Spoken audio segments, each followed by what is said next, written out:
কোরআন শরীফে আছে নূহ আলাইহিস সালাম দেখছে চুলার ভিতর থেকে পানি উঠে গেছে।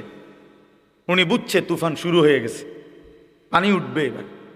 এই সময় উনি নৌকার কাছে ওনার লোকজনকে তুলে নিছে, পানি আসতেছে।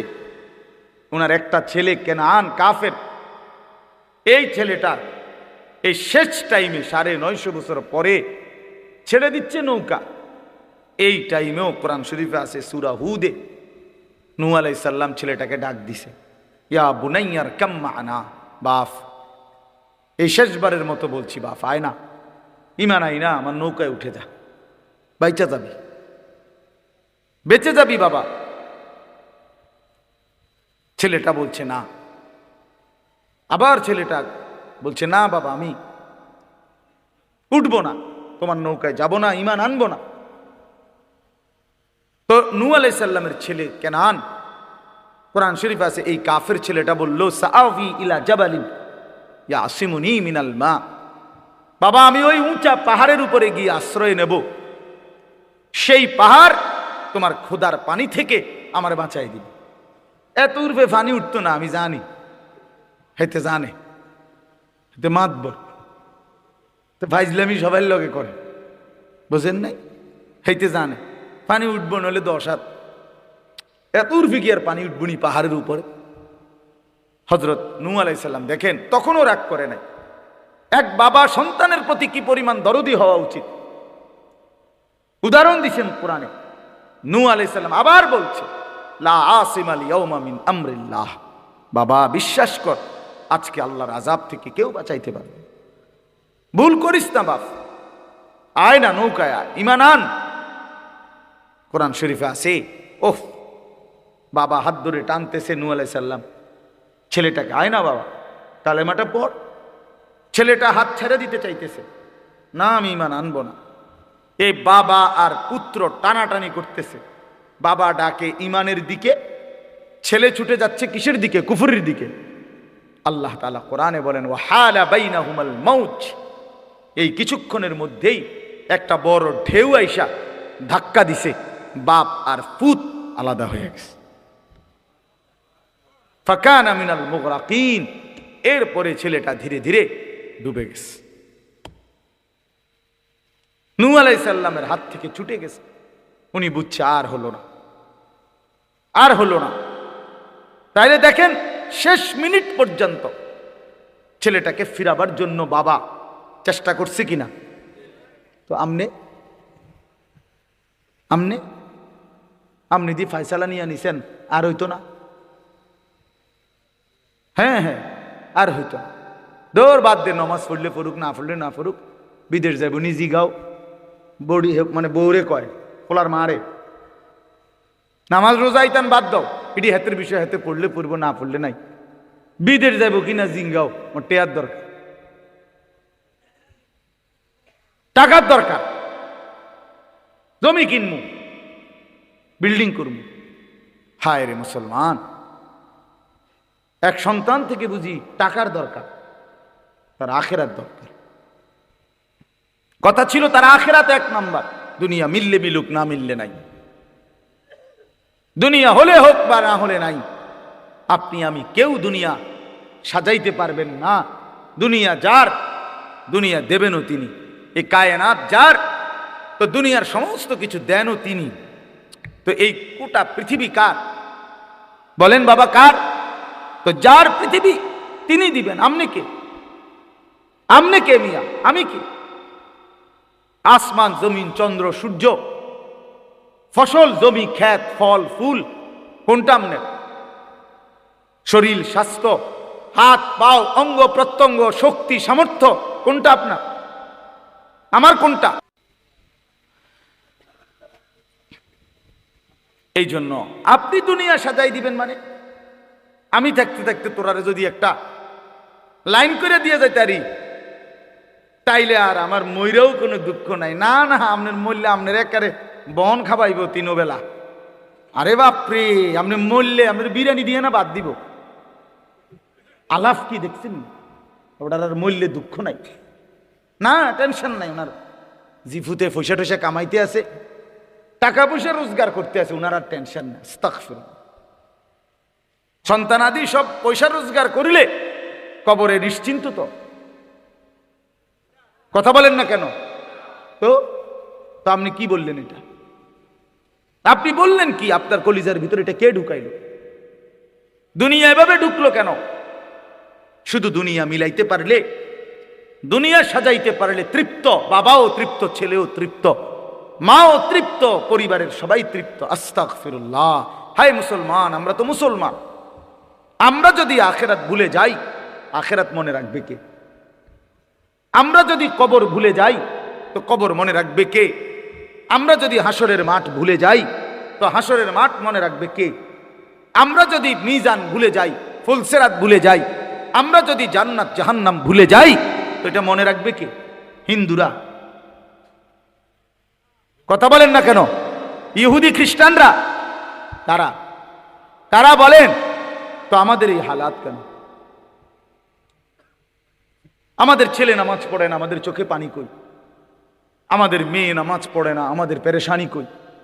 আমাদের স্ত্রী পর্দা করে না, আমাদের পেরেশানি কই? আমাদের ঘরে যে প্রতিদিন 20 বছর ধরে টেলিভিশন চলতেছে, আপনাদের ঘরে ঘরে নাচ গান, নর্তকীর ছবি, নাটক, সিনেমা, আল্লাহর সাক্ষী রেখে এখানে মসজিদে বইছেন, এখানে বলেন আল্লাহর কসম করে, এই অবস্থায় মৃত্যুবরণ করলে এদের পরিণতি কি হবে বলেন? তো আপনি বুঝেন নাই বাংলা কথাটা?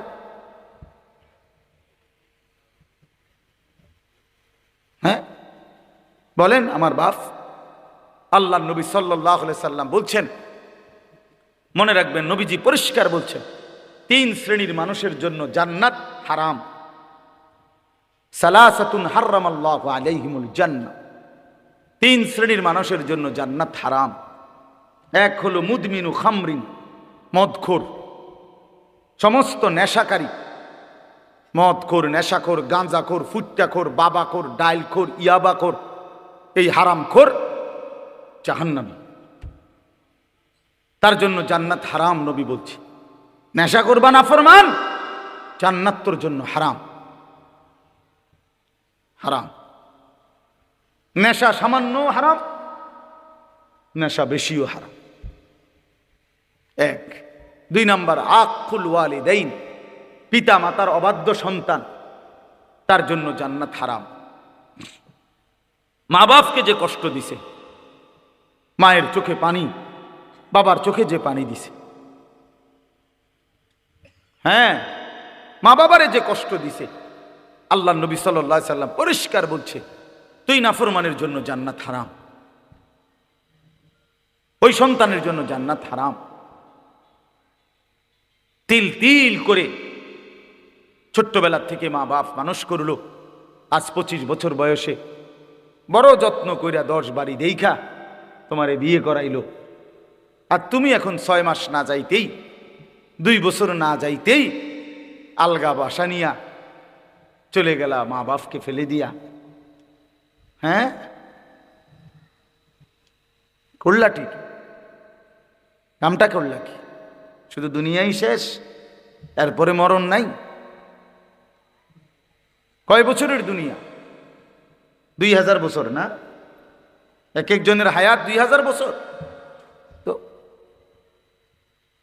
মা বাপকে যে কষ্ট দেয়, অবাধ্যতা করে, আল্লাহ নবী সাল্লাল্লাহু আলাইহি সাল্লাম বলে তার জন্য জান্নাত হারাম। আর 3 নাম্বার, ওয়াদ-দায়্যুস আল্লাযী ইউকিররু আহলাহু ফিল আল খুবুস। নবীজি বলেন, দায়্যুস যে ব্যক্তি, তার জন্য জান্নাত হারাম। এখন দায়্যুস কে? মহিলা না, এটাটা অনেকে বোঝে না, অনেকে বুঝে অনেকে জানে না। দায়্যুস বলে যার জন্য জান্নাত হারাম। নবীজি বলছে দায়্যুস পুরুষকে বলে, বেডিত্রে না। মহিলা দায়্যুস হয় না, মেয়ে দায়্যুস হয় না, দায়্যুস হয় পুরুষ। পুরুষ বুঝিনি আমার কথাটা? দায়্যুস পুরুষকে বলে, পুরুষ। নবীজি বলছে যেই পুরুষ তার পরিবার, স্ত্রী, মেয়ে, সন্তানের জন্য অশ্লীলতা, নাফরমানি, বেহায়াপনাকে স্বীকৃতি দেয়, মেনে নেয়, গ্রহণ করে নেয়, ব্যবস্থা করে দেয়, ওই বেডাডারে কয় দায়্যুস। হ্যাঁ হ্যাঁ, আপনি ঠিক না কইলো এইটাই ঠিক, আমি বুঝিয়েই কইছি, আমি পইরা কইছি, আমি কোনো হাওয়ার উপরে বলি। ওই পুরুষকে কি বলে? ওই বাবারে, ওই অভিভাবকরে, ওই স্বামীকে বলে দাইয়ুস, যে স্ত্রী বেপর্দা, মেয়ে বেপর্দা, ছেলে অসভ্যতা, সারা রাত উলঙ্গ ছবি দেখে, মেয়ে আরেক ছেলের সাথে প্রেম করে, ছেলে আরেক লম্পট নারীর সাথে ঘোরাফেরা করে, ঘরে টেলিভিশন চলে, নাচ গান, নর্তকী, নাটক, সিনেমা। এই বেটা, এই ঘরের যিনি অভিভাবক, আপনি দাইয়ুস, আপনার জন্য জান্নাত হারাম।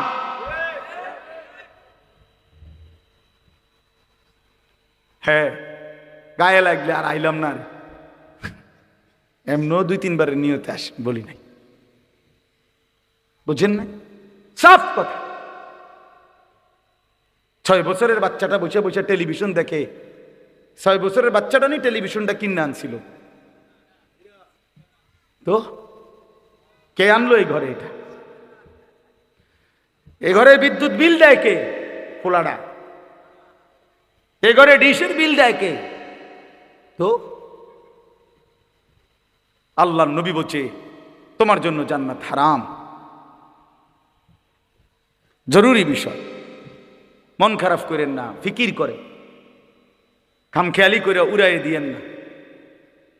হয় আপনি শুধু যাইবার সময় কইলেন, হ আরে কথাটি বালাই কইছে রে, মানলে তো বালাই আসিল, কিন্তু ফারি না, পান খাইতে খাইতে কয় বাবা, গপ মারে, শেষ।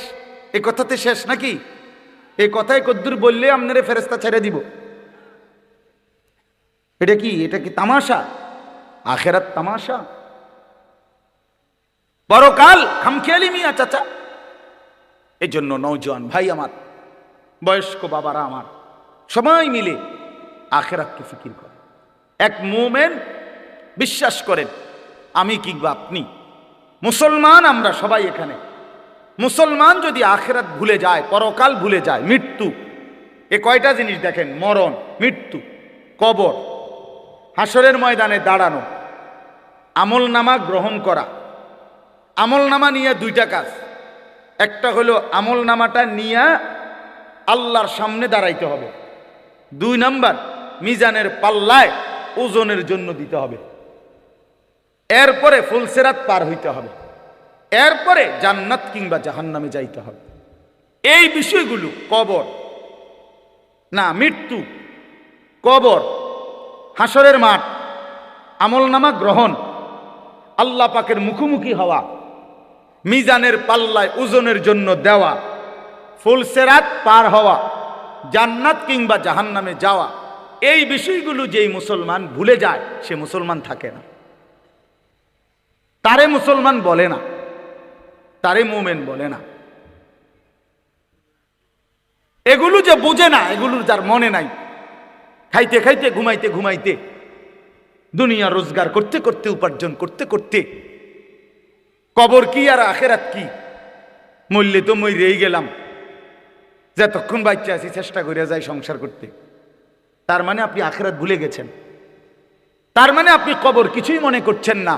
না বাপ, বিষয়টা আপনি আমি যত সস্তা মনে করছেন, যত স্বাভাবিক মনে করছেন, জিনিসটা এত স্বাভাবিক না।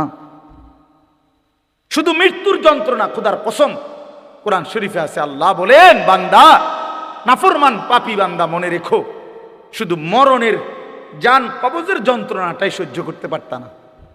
এইখানে আছে এই কথাটা। এই যে আয়াতগুলো আমি পড়ছি, ছোট্ট ছোট্ট আয়াত, আল্লাহ তাআলা বলেন, নাফরমান বান্দা, পাপী বান্দা, বেঈমান বান্দা, মৃত্যুর সময় যখন আসে, তখন মালাকুল মউত আজরাইল আইসা, হাদিসে আছে, মালাকুল মউত আজরাইল আইসা ওই নাফরমানের কাছে এসে ডাক দেয়, হে অপবিত্র আত্মা, বের হ, উখরুজি ইলা সাখাতিল্লাহ, তোর আল্লাহর অসন্তুষ্টির দিকে বাইর হ, উখরুজ, এদিকে। এখানে আছে নাফরমান বান্দার রুহুটা বের না হয়ে শরীরের মধ্যে দৌড়াইতে থাকে ভিতরে, আর মালাকুল মউত আজরাইল তখন ধৈরা কলিজার বাঁধন থেকে এই রুহুটাকে টান দিয়া ছিঁড়ে ফেলে। একটা টান দিয়ে ছিঁড়ে ফেললে রুহুটা কণ্ঠনালীর কাছে চলে আসে। ফালাউলা ইজা বালাগাতিল হুলকুম কাল্লা ইজা বালাগাতিত তারাকি। এই অর্থ হইল, নাফরমান পাপীর রুহু কণ্ঠনালীর কাছে চলে আসে, এখান থেকে আর বাইর হইতে চায় না, মুখ মানে রুহুটা বাইর হয় না। আপনাদেরকে এরপরে বলি নবীজির হাদিস, কি দিয়ে বুঝাবো, এখানে আছে একটা জিনিস দেখাই। এই যে দেখেন, আপনারা একটু দেখেন, এই যে এখানে এই যে টিস্যু পেপারটা, এইটা কিন্তু এই প্যাকেটের ভিতর থেকে বের করাটা খুব সহজ। এই যে টান দিছি, বাইরে হয়ে গেছে আরামসে, ঠিক না? কিন্তু এইখানে একটা পলিথিন আছে, যে এই দেখেন, এটা একবারে এটার লগে একদম লাগানো টাইট করে। এই যে পলিথিনটা দেখছেন নি, এইটা কোনো আপনি টান দিলে এই চলে আসবে না, এটা কাপড়টা না আসে, কিন্তু পলিথিনটা এইটা টান দিলে স্বাভাবিকভাবে কি হবে না। তো এটা কি করতে হবে, এইটারে এরকম টাইনা টাইনা ছিটতে হবে, বুঝছেন নি? এটা বাইর কি করতে হবে, ভেবে ছিটতে হবে। এই আল্লাহ রসুল বলছে, কসম আল্লাহ, আমি নিজে হাদিস পড়ছি, পড়াইছি, নবীজি বলছে নাফরমানের রুহুটা কণ্ঠনালীর থেকে বের হতে চাইবে না, মালাকুল মউত আজরাইল ধইরা এইভাবে সিরা টুকরা টুকরা করে টাইনা হেসরাইয়া বাইর করে তোর কলজা ছিঁড়া ফেলবে, তোর রুহু ছিঁড়া ফেলবে।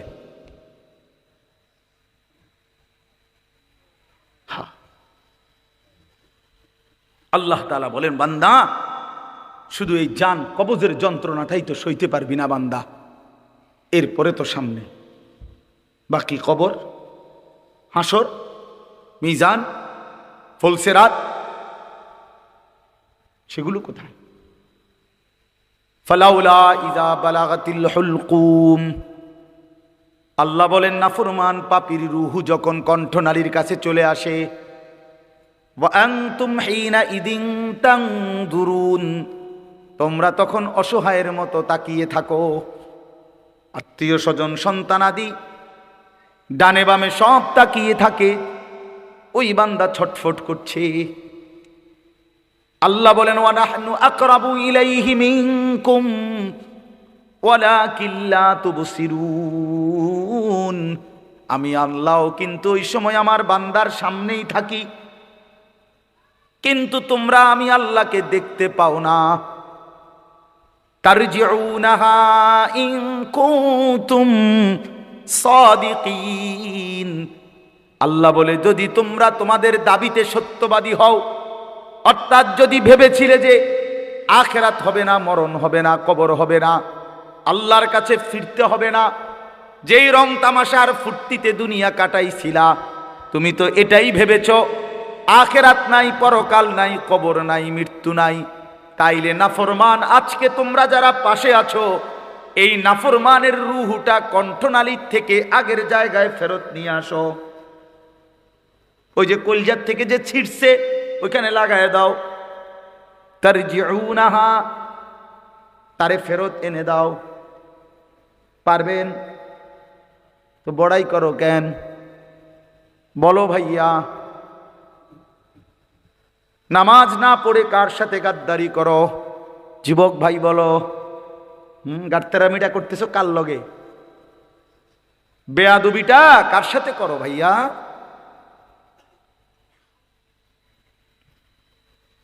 ফজরের নামাজ যে কোনোদিনও পড়ো না, এই তেরামিটা কার লগে করতেছ? মেম্বার চেয়ারম্যান মনে করছো না? আল্লাহরে কি ভাবছো? এই সামান্য কিছু, হ্যাঁ? এতবার ডাকলাম, আল্লাহ বলবেন, আরে কিরে বেটা তুই কি পরিমাণ গাদ্দার রে, আমার ফেরেশতা তোরে একটা লাথি দিলে তো তুই বেটা 3 সাগর পার হইয়া দূরে পড়বি।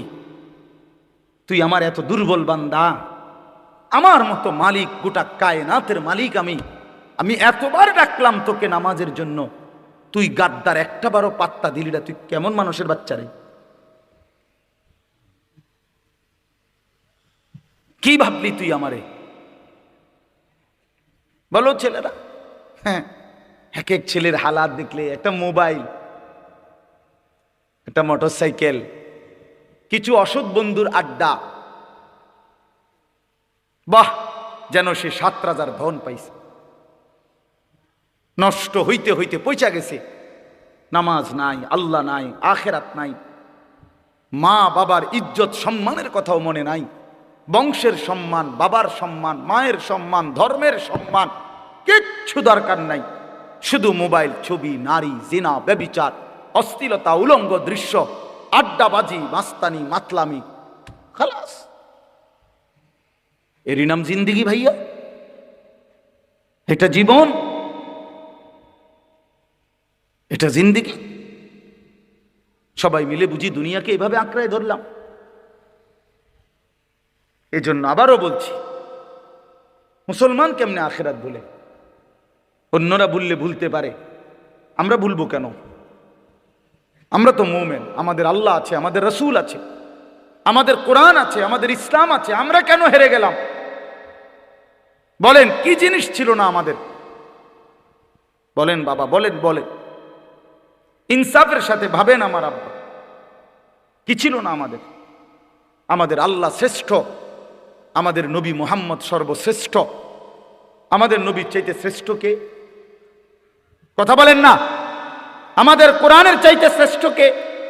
আমাদের ইসলামের চাইতে শ্রেষ্ঠ কে? আমাদের আল্লাহর চাইতে শ্রেষ্ঠ কে? আল্লাহ, আল্লাহ যার, রাসূল যার, কোরআন যার, ইসলাম যার, চারটি নিয়ামত যার কাছে আছে, সে নষ্ট হবে কেন? সে বরবাদ হবে কেন? কিসের অভাবে নষ্ট হইলা? কি ছিল না তোমার? আল্লাহ তোমার কোনটা দেয় নাই? নবীজি বলতেন, সকাল সন্ধ্যায় নবী সাহাবীরা 3 বার পড়তেন, রাদিতু বিল্লাহি রাব্বা ওয়া বিল ইসলামি দীনা ওয়া বি মুহাম্মাদিন সাল্লাল্লাহু আলাইহি ওয়াসাল্লাম নবিয়্যান ওয়া রাসূলা। আল্লাহ আপনি আমার রব, আমি রাজ খুশি। ইসলাম আমার ধর্ম, আমি খুশি। মুহাম্মদ আমার রাসূল, আমি খুশি। এই 3 জিনিসে যে খুশি, স্বয়ং আল্লাহ তার উপরে খুশি। আল্লাহ তার উপরে খুশি।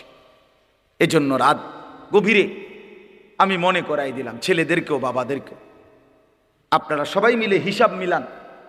একজন বাবা মা আর সন্তান সবাই মিলে আসলে আমাদের মূল জিম্মাদারিটা কি? দুনিয়া বাদ দিতে বলি না ভাই, ঘর সংসার, দালান, বিল্ডিং, বাজার সদাই, সন্তান আদির কাপড় চোপড়, পোশাক আদি, বা অসুস্থ হইলে চিকিৎসা, এগুলো আল্লাহ তাআলা বা রাসূলুল্লাহ সাল্লাল্লাহু আলাইহি সাল্লাম বাদ দিতে বলছে? কথা বলেন না। বাদ, ইসলামে বাজার ব্যবসা নিষেধ, আয় উপার্জন নিষেধ, তো সমস্যা কোথায়? আপনারা এগুলো নিষেধ করলো কে? নিষেধ করছে হারামে না, নিষেধ করছে সুদ, নিষেধ করছে কিস্তি। আপনি আল্লাহর উপরে ভরসা করে দেখেন না যে হারাম ছাড়া চলতে পারেন কিনা? আপনি দেখেন, আপনি দেখেন আল্লাহর উপরে তাওয়াক্কুল করে। এই জন্য আল্লাহ তাআলা দুনিয়া উপার্জন করতে নিষেধ করে নাই, শুধু দুনিয়া নিয়ে ব্যস্ত হওয়া, দুনিয়াটাকেই কলজাটার ভিতরে ভালোবাসা, শুধুই দুনিয়া, শুধু দুনিয়া, শুধু দুনিয়া, ঘুমাইতে ঘুমাইতে দুনিয়া, উঠতে উঠতে দুনিয়া।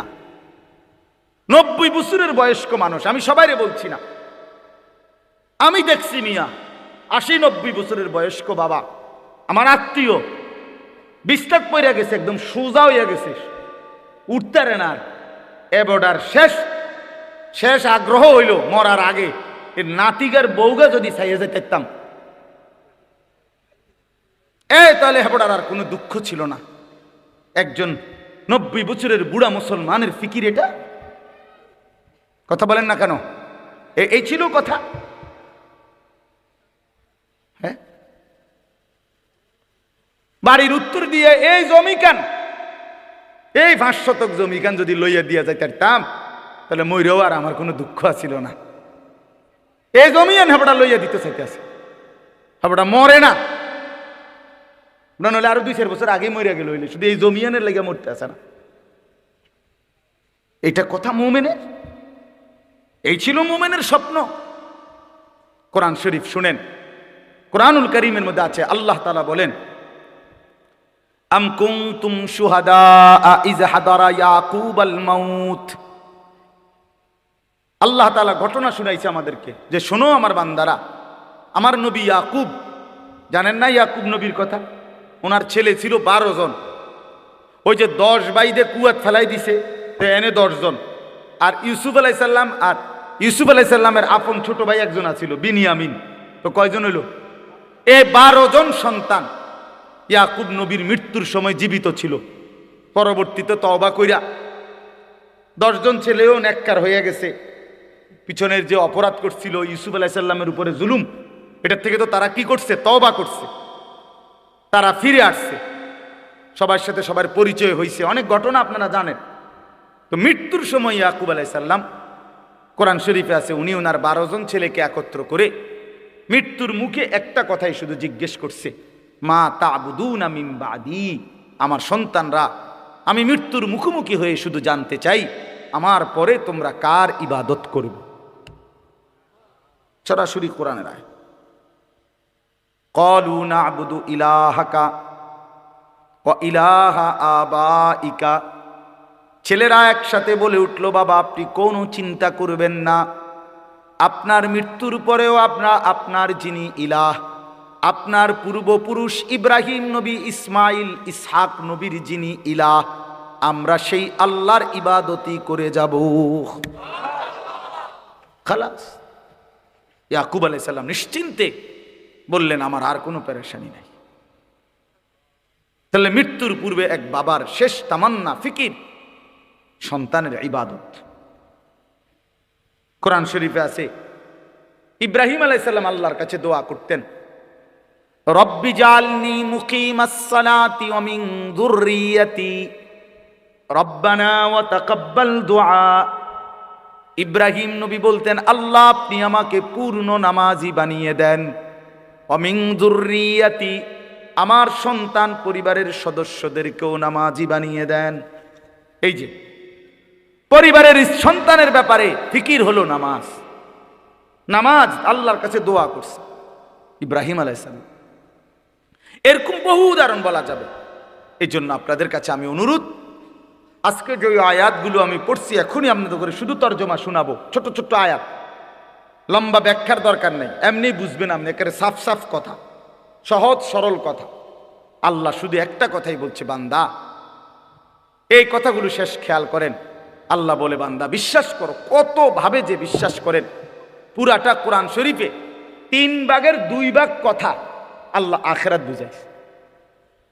পুরা কোরআনে 3 ভাগের 2 ভাগ আখিরাত, কিয়ামত, পরকাল, হাসরের ময়দানে। হ্যাঁ, এই বাচ্চাটার একটু কাইট করেন, বেচারা তো পড়ে যাবে হঠাৎ। ও বাবা তুমি এক সাইডে যাও, ও ছেলে ঘুমাইতে ঘুমাই পড়ে গেলে ব্যথা পাইবা, যাও বাবা উঠো, হেলান দাও কোনো একটা কিছুর সাথে, নয়তো তুমি হ্যাঁ নিচে বসো বাবা, ঠিক আছে। তো কি বলতেছিলাম? হ্যাঁ, মাশাআল্লাহ, কোরআনুল কারীমের 3 ভাগের 2 ভাগ আলোচনা আখিরাত। আল্লাহ তাআলা ঘুরে ঘুরে বুঝাইছে, বান্দা পৃথিবী থাকবে না, মৃত্যু নিশ্চিত, কিয়ামত নিশ্চিত, ইযাস সামাউন ফাতারাত ওয়া ইদাল কাওয়াকিবুন তাসারাত, বান্দা আসমান ভেঙে যাবে, চাঁদ সূরজ খসে খসে পড়বে, তারকারাজি খসে খসে পড়বে, হ্যাঁ জমিন রেজা রেজা পাউডার হয়ে যাবে, পাহাড়গুলো তুলার মতো উঠতে থাকবে, সব শেষ হয়ে যাবে বান্দা। সবাইকে কিয়ামতে হাসরের ময়দানে দাঁড়াইতে হবে, বিচারের মুখোমুখি হইতে হবে, আমলনামা নিতে হবে। এই কথাইগুলো বিশ্বাস করেন। কোরআন শরীফ যদি পুরা বলতে পারতাম তা আপনি শুনতেন শুধু বারবার বারবার, প্রতিটা সূরা পৃষ্ঠায় পৃষ্ঠায় আল্লাহ তাআলা আখিরাত পরকাল বুঝাইছে। উদ্দেশ্য একটাই, এক মুমিন বান্দা, আল্লাহ চাচ্ছেন বান্দা আখিরাত ভুললে জীবনের আর কোনো মূল্য থাকে না। মুসলমান আখিরাত ভুলে না, কোনো মুসলমান মৃত্যুকে ভুলতে পারে না, কোনো মুসলমান কবরকে ভুলতে পারে না, মুসলমান আখিরাতকে ভুলবে না। আখিরাত তার জিন্দেগির সাথে মেশা থাকবে। আমরা তাফসিরে পড়ছি 13টি বছরে মক্কায় নবীজি সাহাবীদেরকে কি শিখাইছেন, আল্লাহ কোরআনে কি নাজিল করছেন 13 বছর মক্কায়। 5 ওয়াক্ত নামাজ যখন নাজিল হইছে, ফরজ হইছে মেরাজে, এর কয়দিন পরে নবীজি হিজরত করে চলে গেছে। এরপরে রোজা, যাকাত, হজ, ইসলামের জিহাদ, গুরুত্বপূর্ণ সব বিধান মদিনায় ফরজ হয়েছে। বুঝেন নাই আমার কথাটা? তাহলে মক্কার 13 বছর কি নাজিল হইল? 13 বছর মক্কায় নবী সাহাবীদেরকে কি শিখাইলো? নামাজ তো আইসে একেবারে মক্কার লাস্টের দিকে, আর যাকাত, রোজা, হজ, জিহাদ ফি সাবিলিল্লাহ এগুলো তো আইসে মদিনায় গিয়া। তো এই সময়টা কি হইল? শুধু কেবল কোরআনুল কারীমের মধ্যে আছে নবীজি এই 12টি বছর 11টা বছর এক টানা আল্লাহর নবী সাল্লাল্লাহু আলাইহি সাল্লাম শুধু আখিরাত, পরকাল কলিজার মধ্যে, হাসরের মাঠ, এটা সাহাবীদের দিলে এভাবে বসাইছে, মৃত্যু পর্যন্ত সাহাবায়ে কেরাম কিতাবে লিখছে ওনারা যেন আখিরাত পরকালকে স্বচক্ষে দেখতেন, এভাবে দেখে দেখে জিন্দেগি কাটাইছে। এভাবে নবী বসাই দিছে। আমি যেমন আপনাদেরকে দেখতেছি, আপনারা যেমন আমাদেরকে দেখতেছেন, ঠিক এরকম যেন সাহাবীরা আখিরাত দেখত। এভাবে শিখাইছেন আল্লাহ, এভাবে বসাইছেন নবী।